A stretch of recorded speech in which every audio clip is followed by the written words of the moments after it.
सुराही की ठूठी से निकलने वाला राजा। ये कवर चित्र है दोस्तों।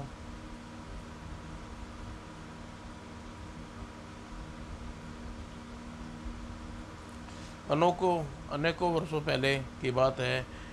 हेमंत नगर में विचित्र चित्रसेन नाम का एक राजा राज करता था। वह बहुत ही गुणी और एक विचित्र कला भी आती थी, किंतु उसे अपने गुणों पर घमंड हो गया था। राजा चित्रसेन का एक नियम था कि वह सुबह उठकर सुराही के मुंह में घुसता और ठूठी से बाहर निकल आता। फिर अपने महामंत्री से पूछता, कहिए महामंत्री, मेरे समान कोई और राजा है? नहीं महाराज, संसार में आपके समान कोई और राजा नहीं है। फिर अपनी मूंछों को ताव देता वह महल में चला जाता। एक दिन महामंत्री बीमार हो गई और महामंत्री रोज अपनी विचित्र कला की तारीफ सुनने की आदत थी। इसलिए महामंत्री अपने पुत्र को इंद्रजीत को सब समझाकर प्रातः काल राजा के पास भेज दिया। महाराज, महामंत्री का पुत्र का प्रणाम स्वीकार करें। प्रसन्न रहो बेटा। महामंत्री जी क्यों नहीं आए? पिताजी अस्वस्थ हैं, इसलिए आपकी अद्भुत कला देखने के लिए तारीफ करने आपके स्थान पर उन्हें भेजा है। अच्छा, आओ बाग में चलें। और राजा विचित्रसेन इंद्रजीत के साथ बाग में पहुंचा, जहां उसने सोने की सुराही थी। देखते ही देखते राजा सुराही के मुंह से प्रवेश की गया। वह क्या कला है! और दूसरे ही पल वह ठूठी से बाहर निकलकर मूंछों का ताव देने लगा। वो बोला, बोलो बेटा बोलो, कोई है मेरे समान? महाराज, बुरा न मानना, यहाँ न सही पर बाहर पहुँचते रहे होंगे। इंद्रजीत को यह बात सुनकर क्रोधित हो उठा। अरे मूर्ख, तू राजा का अपमान करता है। महाराज, मैं आपका अपमान नहीं कर रहा, बल्कि सत्य कह रहा हूँ। यदि मुझे अपनी बात का इतना विश्वास है तो 6 महीने के अंदर अंदर तू मुझे कोई कर्तव्य करके दिखा, वरना तेरे फांसी पर लटका दूंगा। महाराज, आप क्या सिरोधार्य है। और इंद्रजीत बहुत निडर था, साहसी था, युग था। वह चित्रसेन की चेतावनी पाकर अपने घर वापस नहीं गया और राजा से कुछ मोहरें, वह घोड़ा और दो तलवारें लेकर वहाँ से चला गया।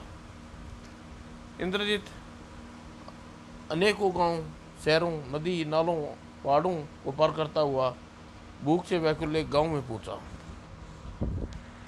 और बूढ़ा गांव में एक प्रवेश करते ही इंद्रजीत ने एक अधेड़ कच्चे मकान के चबूतरे में बूढ़ा हुक्का गुड़गुड़ाता देखा। बाबा, मैं बहुत भूखा और थका हुआ हूँ, क्या आपके थोड़ा सा भोजन और आराम करने की जगह मिल सकती है? हाँ बेटे, तुम बड़े घराने के लगते हो, मेरे घर का रूखा सूखा भोजन तुम्हें शायद गवारा ना हो। बाबा, भूखे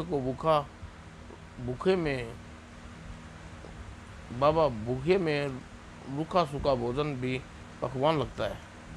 ठीक है बेटा, अपना घोड़ा मकान के दाईं ओर बांध दो। अच्छा। और घर में ले जाकर बूढ़े इंद्रजीत को पेट भर भोजन कराया और बिस्तर लगा दिया। बेटा, रात भर बिस्तर पर तुम आराम कर सकते हो। बहुत अच्छा बाबा। और इंद्रजीत लेटते ही बूढ़े के बगल में वाले बिस्तर पर लेट गया और बातचीत करना शुरू कर दिया। बाबा, मेरी मंजिल बहुत दूर है, जाने पहुंच भी पाऊंगा या नहीं। बेटा, तुम कई दिनों से चले हुए लगता हो, कहाँ जा रहे हो? फिर भी बूढ़े ने अपनी और राजा की बातचीत सारी बात बताने लगा। सारी बात सुनकर बूढ़ा बोला, ओह, तो यह बात है, तब तो तुम अद्भुतपुर जाना चाहिए। अद्भुतपुर? वो कहाँ है अद्भुतपुर? यहाँ से पश्चिम दिशा में जाने से 5 बाग, 1 नदी, 1 पहाड़, पार करने पर अद्भुत गांव है, वहां तुम्हें विभिन्न कलाओं सीख सकते हो। और इस जानकारी के लिए धन्यवाद। सुबह उठते ही अद्भुतपुर के लिए चल दूंगा। और जल्दी ही दोनों खराटे वहाँ गूंजने लगे।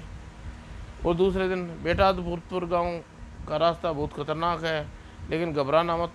रास्ते में खतरे से निपटने के लिए मेरी बताई हुई चीज़ें बाजार से लेते जाना। भगवान तुम्हारी यात्रा सफल करे। धन्यवाद बाबा। और बूढ़े विदा लेकर इंद्रजीत बाजार में गया और वहाँ बाजार में पहुँचा। बूढ़े ने बताई चीज़ें उसने खरीदी और घोड़ा दौड़ाता हुआ पश्चिम दिशा की ओर चल दिया। चलते चलते इंद्रजीत को बाग दिखाई दिया। हरे भरे बाग को देखकर बाबा ने कहा था कि बहुत खतरनाक बाग है, लेकिन मुझे तो कोई खतरा नज़र नहीं आ रहा। लेकिन बाग के पास पहुँचते ही, ओह, बाबा सही कह रहे थे। सारे बाग में बड़े बड़े बिच्छू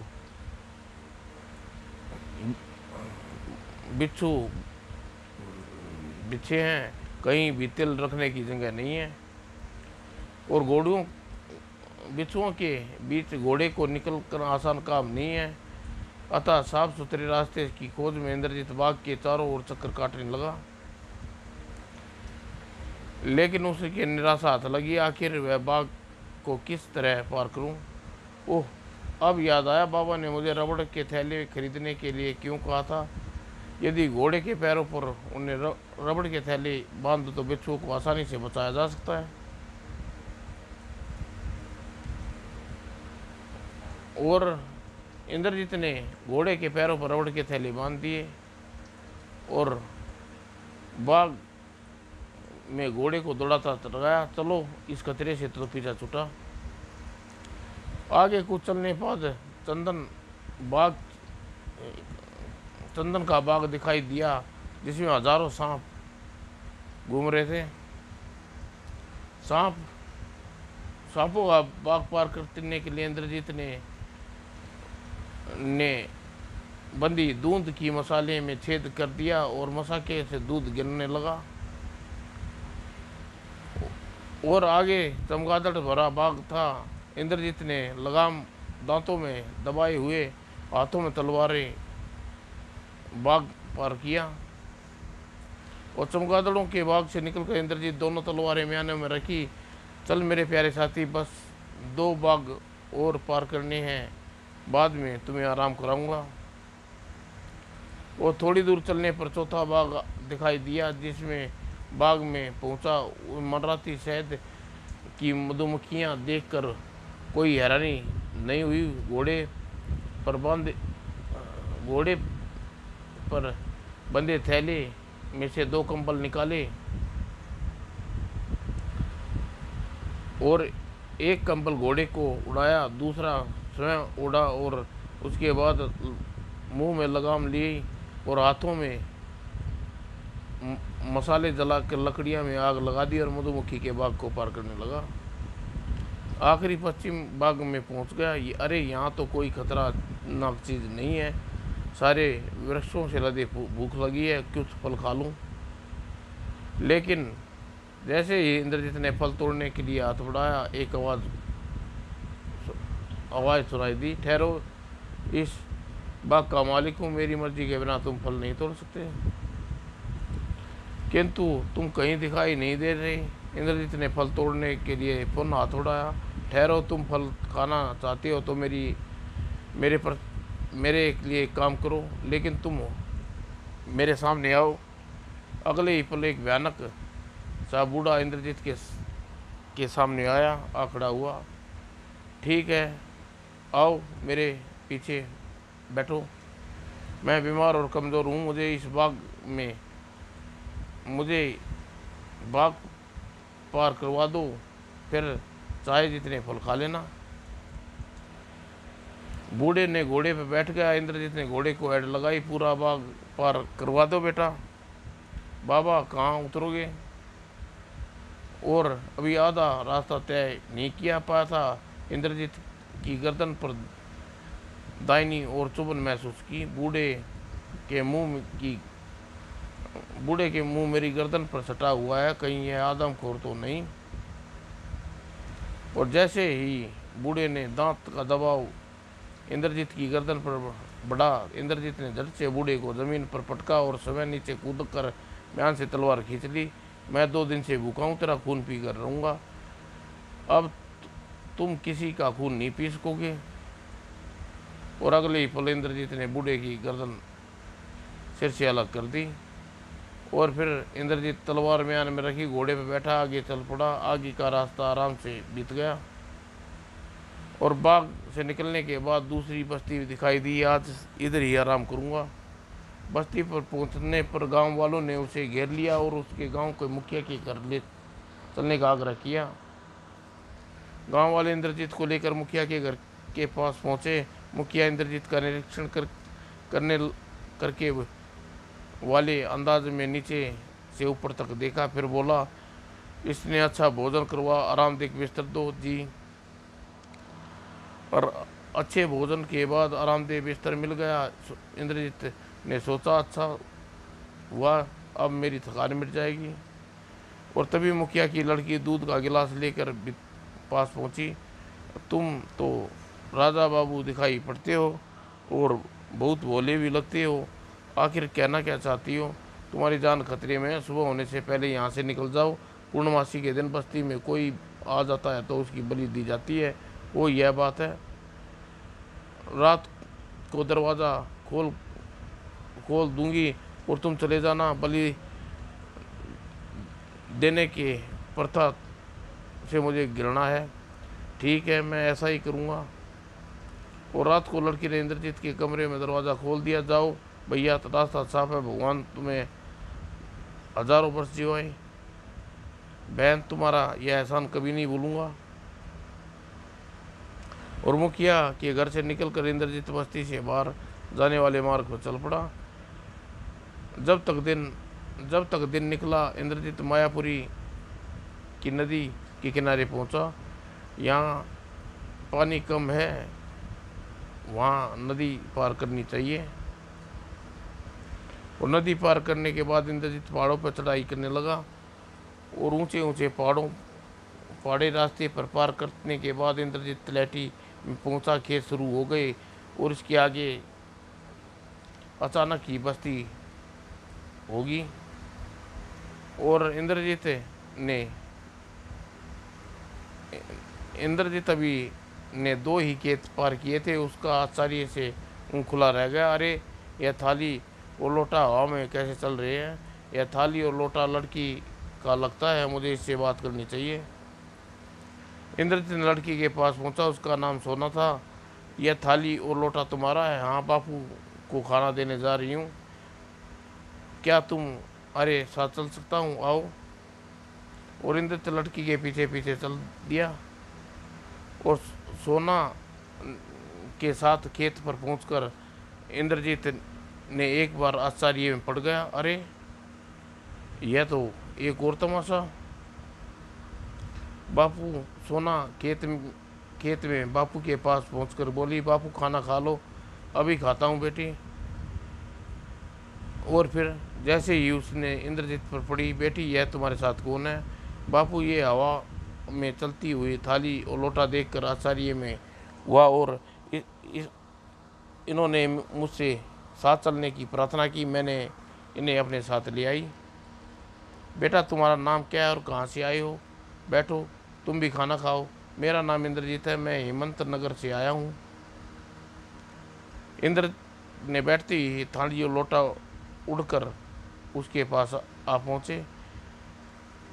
आओ बेटे, तुम भी तुम्हारे साथ खा लूँगा।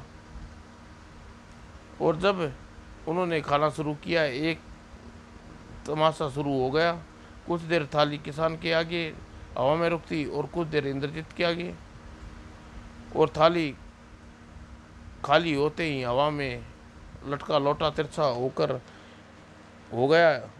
उसमें पानी की धार गिरने लगी। यही लोग मुझे विचित्र कला सिखा सकते हैं, मुझे रुक जाना चाहिए। चाचा जी, मैं आपकी कुछ दिनों के लिए सेवा करना चाहता हूँ, मुझे कोई काम बताइए। मेरा कोई पुत्र नहीं है बेटा, मेरे पास करने मेरे पास रुकोगे तो मुझे खुशी होगी, लेकिन आज घर में आराम करो। इंद्रजीत सोना को साथ किसान के घर की ओर चल दिया और जब गपशप में सोना अपने गांव का अद्भुतपूर्व बताया और इंद्रजीत बहुत प्रशंसा हुई। मैं बहुत खतरनाक रास्तों पर पार करके तुम्हारे गांव देखने आया हूँ। ऐसी बात है तो तुम खूब सारे दिन यहाँ रहकर अच्छी तरह हमारा गांव देखो।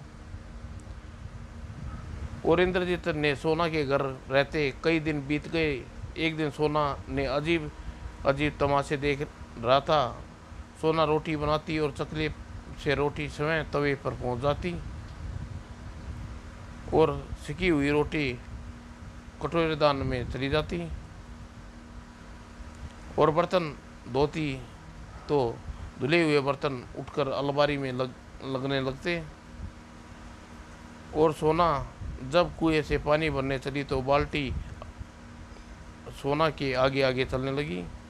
आखिर एक रोज़ इंद्रजीत ने किसान से कहा, चाचा जी, आप लोग बहुत जादू करतब देख कर हैरान हूँ। मैं चाहता हूँ मुझे भी कोई जादू सिखा दे। बेटा, ऐसी कसम खाई हुई है कि केवल जादू अपने दामाद को सिखाऊंगा।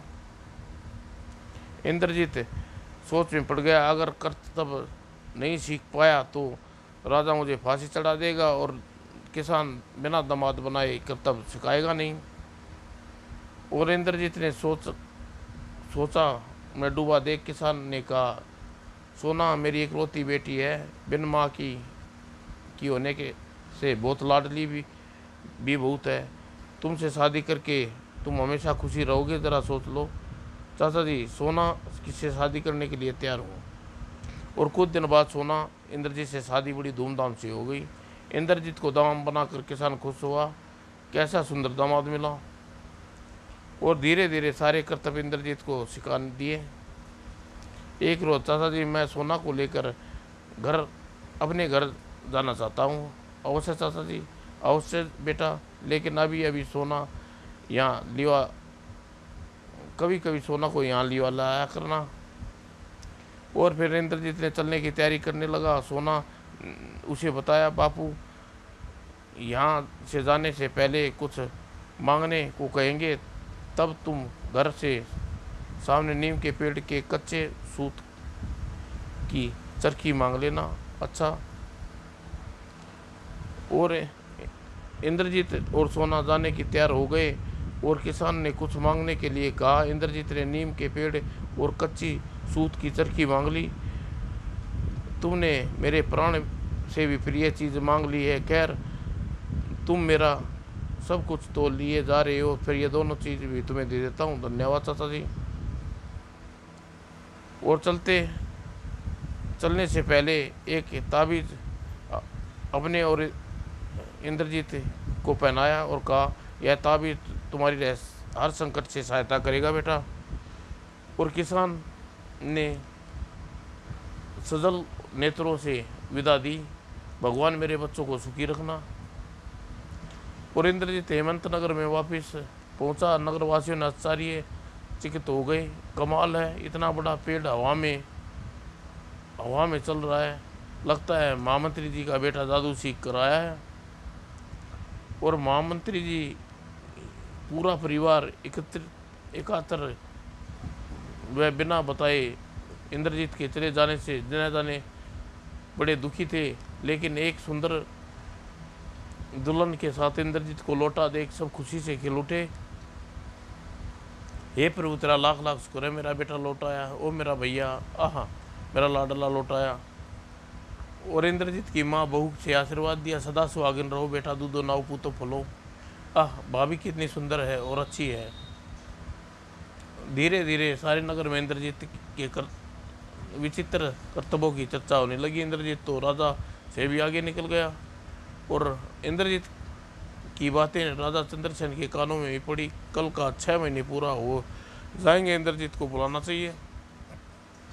अगले दिन दरबार में इंद्रजीत, आज तुम कोई विचित्र कर्तव्य दिखाओगे तो तुम्हें फांसी पर चढ़ा दिया जाएगा। महाराज, मैं मेरी पत्नी आपके सामने कुछ कार्यक्रम पेश करेंगे। आपके बाद में जो निर्णय होगा उसे सिरमाथे पे रखूँगा। ठीक है। राजा की आज्ञा पाते ही इंद्रजीत ने ताली बजाई और कहा, आती हूँ स्वामी, और सोना नाम नीम की ठंडी छाँव सूरत के सारे दरबार में चली आओ। ये स्त्री की आवाज़ कहाँ से आई? और तभी सब ने देखा, अरे ये दरबार में तो दरबार के आगे वृक्ष कब आ गया लगा। पहले तो यहाँ कोई नीम का नहीं था। यह लड़की कौन है? वृक्ष के नीचे यह लड़की कौन है खड़ी है? सोना को आया देखे इंद्रजीत ने राजा से बोला, महाराज, मेरी पत्नी को दावत देकर आपका स्वागत करना चाहती है। दरबारियों सहित आप बाहर चलने की कृपा करें। चलो, तुम्हारी पत्नी की दावत स्वीकार है। और राजा दरबारी सहित बाहर आ गया। आचार्य चिकित रहकर बोला, स्वागत है महाराज, सदा स्वागीन रहो बेटी। महाराज के शरण तो लाकर आसन ग्रहण करें। और अगले ही पल राजा के हाथ पैर धोने के बाद सोना ने हाथ ऊपर उठाया और हाथ में तौलिया आ गया। और महाराज, अब आप रतन जड़ित सिंहासन पर ग्रहण करें। और राजा सहित सारे दरबारी आसन ग्रहण कर चुके थे। सोना ने दाहिने हाथ ऊपर उठाया, भोजन पाइए महाराज, आचार्य, हर चीज़ हवा में प्रकट हो रही है। और फिर नीम के पेड़ से भोजन के सजी हुई थालियां उतरने लगी, दरबारियों के सामने सजने लगे।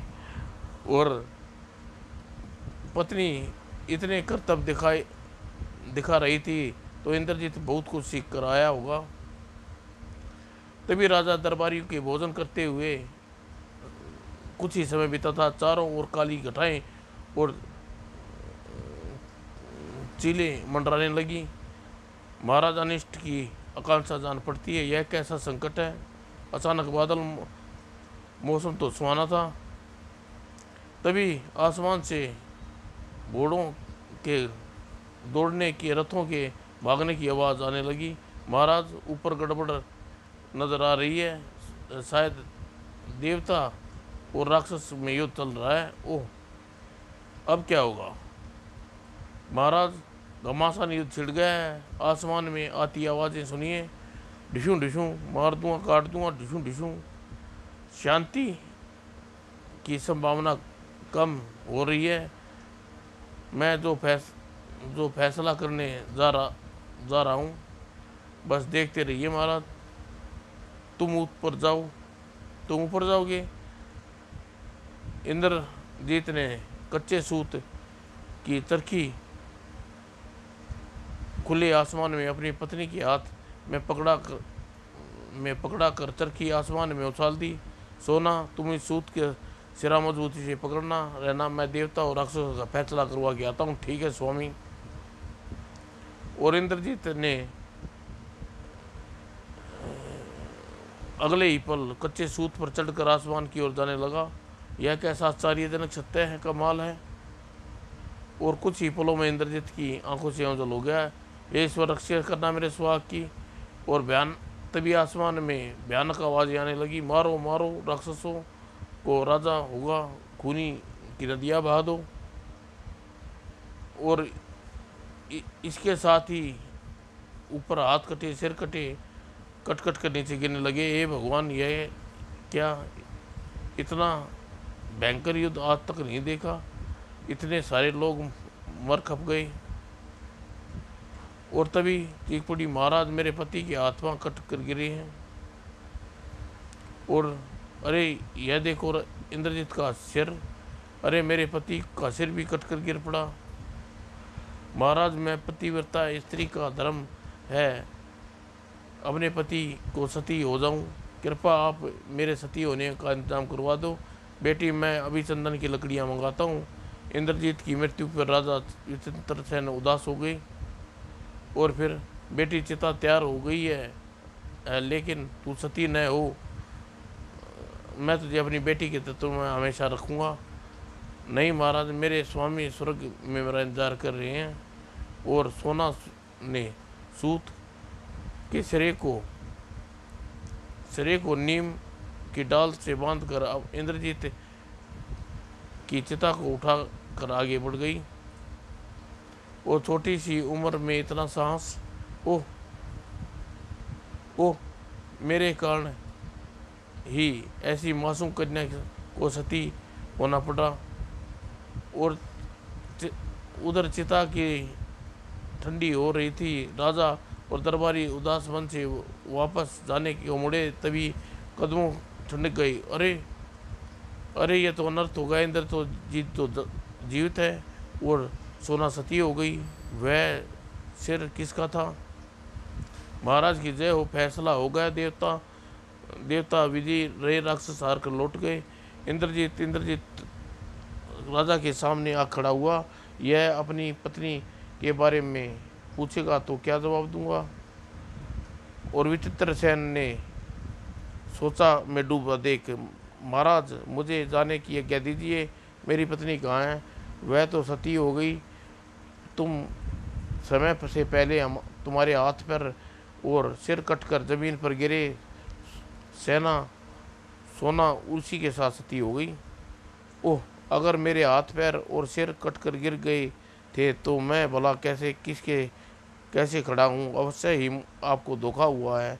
हाँ, धोखा तो ही हुआ है, लेकिन यह सच है, सोना सती हो गई। इंद्रजीत राजा की बात पर विश्वास नहीं आ रहा था। महाराज, आप झूठ बोलते हैं। आपके सोना को 7 तालों की जेल में कैद कर रखा है। क्या बकते हो? मैं सच कहता हूँ महाराज। इंद्रजीत ने जोर जोर से आवाज़ लगाई, सोना, वो सोना कहाँ है? तुम मेरे पास आ जा। तभी दूर से आवाज़ आई, स्वामी कैसे आऊँ? मुझे राजा ने कैद किया है। देख लिया महाराज, सोना की आवाज़ दे रही है। आवाज़ तो सोना की ही लग रही है। महाराज, मेरी पत्नी को आज़ाद कर दीजिए। लेकिन तुम तो सती हो चुकी हो। स्वामी महाराज झूठ बोलते हैं। मैं यहाँ 7 तालों में कैद हूँ। देखिए महाराज, मेरी पत्नी बहुत दुखी हो रही है, उसे आज़ाद कर दीजिए। विचित्र सेन बड़ी उलझन में थे।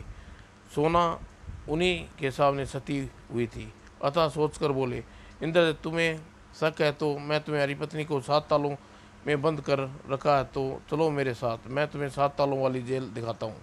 महाराज, मेरी पत्नी को स्वतंत्र कर दीजिए, मैं आपको जिंदगी भर एहसान मानूंगा।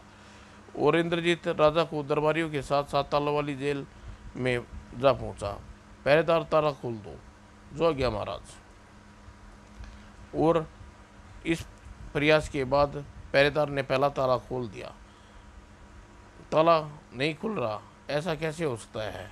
महाराज की आज्ञा हो तो मेरी पत्नी स्वयं ताले तोड़ कर बाहर आ जाएगी। और फिर बारी बारी जेल के साथ फाटक खुलने चले गए। आइए महाराज, मैं अपनी पत्नी को बुला लूँ। और जब 6 फाटक पार करने के बाद राजा 7वें फाटक में प्रवेश किया तो आचार्य चीख उठे, अद्भुत, एकदम अद्भुत! लेकिन तुम तो सती हो गई थी। महाराज की जय हो। और इंद्रजीत ने राजा के कदमों झुक गया। महाराज, आज 6 महीने पूरे हो गए हैं। आप चाहे तो मुझे फांसी पर लटका दे।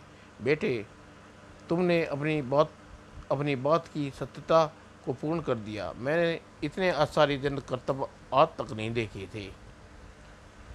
ओ सच महाराज, अब मेरे पति को फांसी नहीं देंगे? हाँ बेटी, तुम्हारे पति को अपनी बात पूरी की है। अब देने को फांसी मुझे क्या कोई हक नहीं है।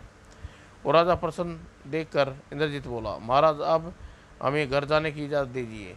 जाने से पहले हमारी बात सुन लो। तो कहिए महाराज। कल से तुम हमारे आधे राज्य के मालिक हो। कल तुम्हारा रात्रिक होगा। राजा की बात सुनकर सोना गदगद स्वर में बोली, महाराज मैं चाहती हूँ मेरे स्वामी राज तिलक मेरे महल में हो। ठीक है, पहले तुम्हारे लिए राजमहल तैयार तैयार करूँगा, बाद में राज तिलक तो आप कल ही कीजिए, लेकिन इतनी जल्दी महल कैसे बन जाएगा। बस आप आज्ञा दीजिए, कल सुबह तक हमारा महल तैयार हो जाएगा। तुम्हें अपने जादू पर इतना विश्वास है तो राज्य के दाहिने हिस्से में अपना महल बना सकती हो। और अगली सुबह, महाराज महल तैयार है, आप राज तिलक की तैयारी कीजिए, मैं अपने ससुराल वालों, पियर वालों को और मायके वालों को बुला लो, लेकिन तुम्हारा गांव कहाँ है, उसे क्या क्या नाम है तुम्हारे गांव का। यहाँ से 5 बाग दूर एक नदी, एक पहाड़ पार करके हमारा गांव है अद्भुतपुर। खैर, तुम्हारे ससुराल वाले जल्द ही यहाँ आ जाएंगे, लेकिन तुम्हारे गांव वाले आने में बहुत समय लगेगा। तभी आप चिंता न करें महाराज, मेरे ससुराल वाले आते ही होंगे। और कुछ ही देर बाद लोग ने देखकर पालकियों के साथ इंद्रजीत का परिवार, अद्भुतपुर के लोग महल में उड़े चले आ रहे थे।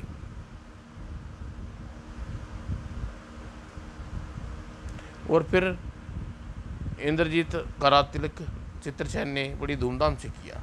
उसके बाद राजा चित्रसेन अपने मंत्री को आज्ञा दी, महामंत्री यह सुराही यहाँ से हटवा दो, अब तक इसकी ठोटी से कभी नहीं निकलूँगा, मुझे मिथ्या घमंड था। जो आज्ञा महाराज। समाप्त दोस्तों।